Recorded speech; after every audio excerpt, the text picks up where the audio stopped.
La tertuliana y sindicalista Afra Blanco se ha convertido en noticia en las redes sociales, tras haberse hecho viral su tenso cara a cara en televisión con el empresario Marcos de Quinto.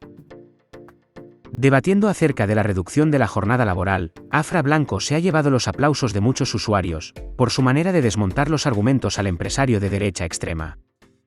¿Se puede, cobrando lo mismo, trabajar menos? Mira, lo primero, esto a mí me parece que es una cesión al sindicalismo populista por parte del gobierno, que además siempre perjudica a quien pretende ayudar. Y te voy a dar un dato porque yo creo que es esto muy importante. Entender primero cuál es la estructura empresarial de España.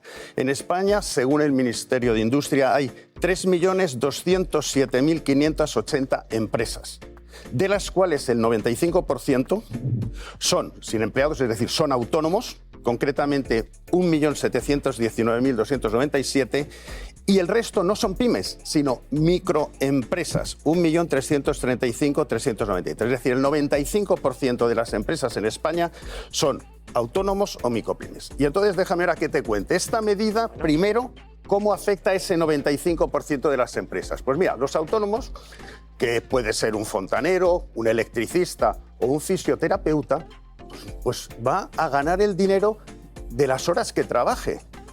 Y esto pues no le afecta, porque si alguien quiere sacar su familia hacia adelante y progresar, le echará las horas que pueda echarle. Siguiente, las microempresas, que son, pues, por ejemplo, una peluquería o un pequeño bar, o una zapatería o una tienda de reparaciones o una costurera que tiene 1 o 2 empleadas, pues lo mismo, estos empresarios, entre comillas, de microempresas, trabajan más que nadie, de sol a sol, y tratan de sacar todos sus trabajos adelante. Pues esta gente, si les encarecen en estos momentos el trabajo del empleado que tienen o de los 2 empleados que hay, pues a lo mejor posiblemente cierren. Y al final van a conseguir que esta gente que no vive del presupuesto público acabe como como el de la UGT, que todos al final viven del presupuesto público. Y por último, y termino, esto a los colectivos más vulnerables, como por ejemplo en aquellos sectores donde se encuadran más los inmigrantes, pues estos colectivos concretamente no les va a afectar porque ellos están en contratos de corta duración y hacen pluriempleo. Son limpieza o son, por ejemplo, servicio doméstico. Entonces, esta gente que trabaja por horas, mira, Usted sabe lo que está diciendo. Usted sabe lo que está diciendo. Sí, yo sé lo que le han dicho a usted con respecto a los despidos. Sí. Yo lo sé y lo sabe toda España. Es que van a seguir trabajando porque hacen pluriempleo, reparten pues comida por la mañana, limpian escaleras por detrás y tal. Y entonces esto de aquí no sirve. ¿Sabes para qué sirve? Bueno, en algún momento podré hablar. Sí, digo, porque menudo speech se está marcando usted. Los funcionarios sí. Ya están a 35. Van a pasar de 40 a 37 y media. Vamos a ver. Pero si cumplieran 37 y media, por lo menos tendrían... Vamos, de verdad.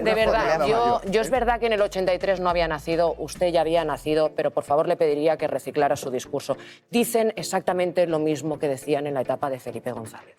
Exactamente lo mismo, de verdad, actualizaros. Entonces era de 48 a 40 horas, no hubo reducción de salario, se va a romper todo, se van a cerrar empresas. Mentira, pero además le digo más. Usted me está hablando de términos económicos y yo le digo, oigan, pasen primero por empezar a pagar las horas extras, no Sánchez Llibre, 15.000 millones, y yo le digo 2.000 millones de euros que están dejando de pagar a los trabajadores y trabajadoras de este país en horas extras, los empresarios, más del 40% de las horas extras que no pagan, los empresarios, 692 millones de euros que dejáis de ingresar a las arcas públicas, los empresarios, OCDE, alguien tan pocos, ustedes empresarios que se deberían de preocupar por la productividad de verdad. La OCDE, Organización para la Cooperación y el Desarrollo Económico, 38 países que forman parte, ¿qué dice? Oigan, para que España mejore, lo de enseñar los papelitos para hacer ruido va fantástico. A ver si nos lo aprendemos de memoria. OCDE, que yo me miro los informes. Ya te he visto en otros programas mintiendo. OCDE, informe, propone precisamente una de las medidas para mejorar la productividad de este país, la reducción de la jornada laboral. Por cierto, Susana, Este programa, este plató, hace 40 años no tenía el mismo número de trabajadores, no tenía precisamente los mismos sistemas. ¿Por qué narices seguimos trabajando las mismas horas que entonces? No tiene ningún tipo de sentido. A ver, ninguno. Marcos, responda con el papel que es Sí, vamos a datos de ver, la OCDE, estos son precisamente sobre los datos de la productividad. Es decir, en España estamos a la cola de la productividad según datos de la OCDE, medido en PIB por hora trabajada. Mira, solo por ponerte un ejemplo, en el año 91 estábamos por encima del promedio de la OCDE. En estos momentos hemos caído 9 puestos, estamos por debajo del promedio de la OCDE y tenemos 5 países, es decir, por delante de nosotros ese promedio. Entonces, es decir, la productividad en España es de las más bajas que hay.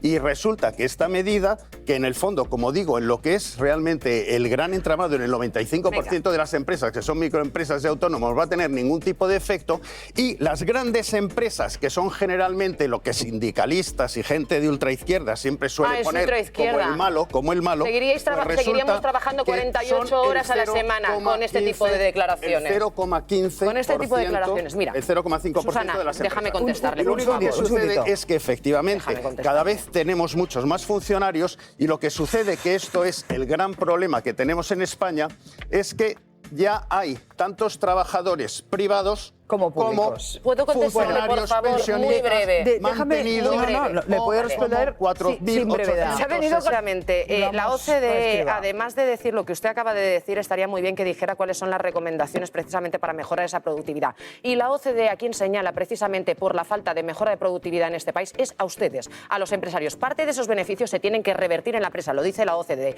Hay que seguir aumentando el salario mínimo interprofesional, lo dice la OCDE. Hay que reducir la jornada laboral sin merma económica, lo dice la OCDE. Y por cierto, por personas como usted, por tipos de declaraciones como las que usted acaba de hacer, que son precisamente los imposibles, era imposible que... Sí, por personas como él. Era imposible que se redujera la jornada laboral de 48 a 40 horas porque si no, España quebraba. Mentira. Era imposible. Yo sigo.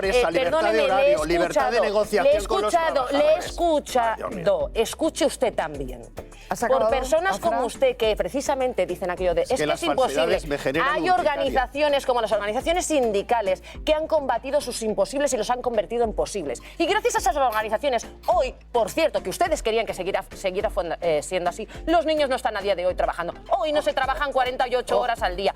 Hoy las vacaciones están pagadas. Hoy hay tiempo de descanso. Hoy no se trabaja de sol a sol. Por gente como usted, seguiríamos en aquello. Y por organizaciones sindicales que lo han combatido a usted y a los suyos es distinto.